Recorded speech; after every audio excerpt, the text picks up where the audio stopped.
Tole so visokoleteče zamisli od 80-metrskega razglednega stolpa na Reksu, pa do električnih vozil na tirih, ki bi povezovala Koper in Izolo.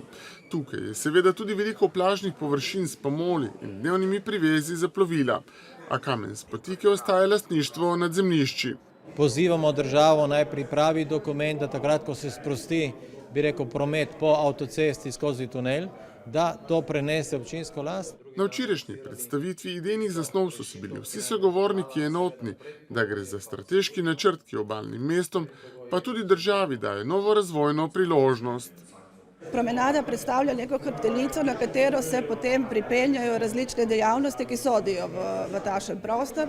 Se pravi, od nekih, bom rekla, servisnih dejavnosti, od nekih gostinske ponudbe, do športnih dejavnosti, tudi prireditev, koncertov, potapljaških poti.